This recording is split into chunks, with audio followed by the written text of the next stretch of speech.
Waiting to collect down payment? We have heard that. A lot of people start their careers and keep waiting for the down payment. Let's dive deep in today. Hi, I'm Amol Heda with Keller Williams in Saratoga and author of Thriving Through Ownership. We always hear that I'm going to wait to collect 20% down payment and then buy my home. I'm going to wait for me to settle down and then buy a home. I'm going to wait for my salary to be good enough that I can afford a home. You know what? All these are bad reasons and they only land you into a worse space. So let me explain why and then I'll tell the solution. Say somebody started a career 5 years back at $100,000 income. 5 years back, here in the Bay Area where it's costly, a 2-bedroom townhouse or a 3-bedroom townhouse was $700, $750. Guys, remember that today, based on the current interest rate, a 30-year mortgage will help you afford a home 7 times your gross pre-tax income. So if you make $700K, you will be able to afford $700,000. If you make $200,000, you can afford a $1.4 million home. So, if somebody started at $100,000 5 years back and they were to buy a $700,000 condominium then, today those same condominiums are going at about $1.4 million here in San Francisco Bay Area. What has happened to that starter $100,000 salary? Did he start making $200,000 today in just 5 years? Typical increase in salary, about 5% on a job. If your employer is generous, maybe 10% if you stayed at the same employer.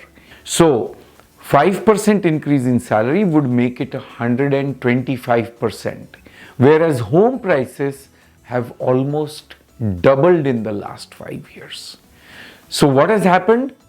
You stayed out of the market thinking that your salary will increase or you will gather more money for down payment. House price just kept riding up and what you collected was no match.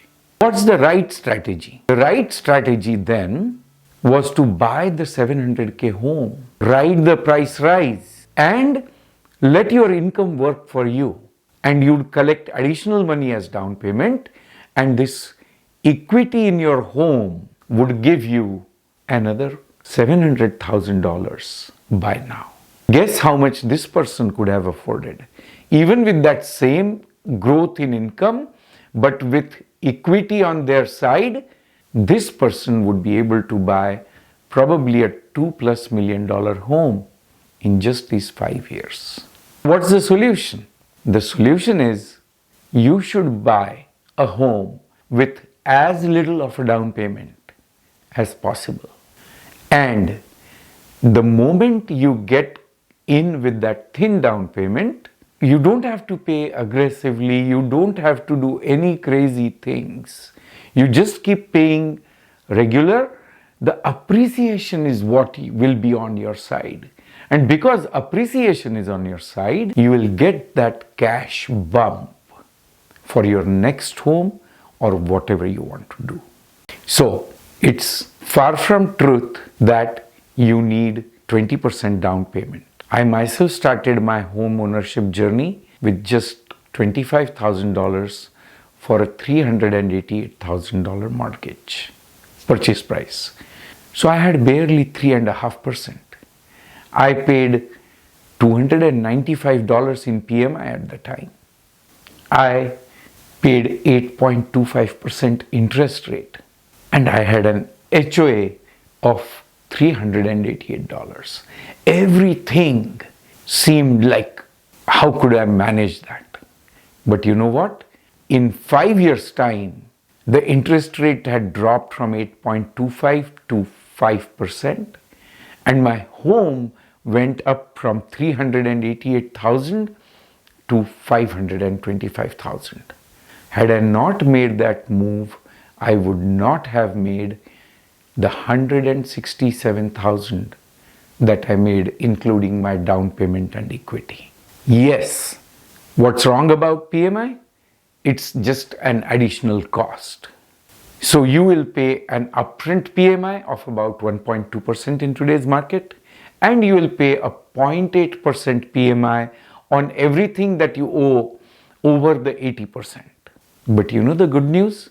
That PMI goes away as soon as your home appreciates and you have paid down some equity, and the moment your loan to your value ratio becomes 80%, PMI stops.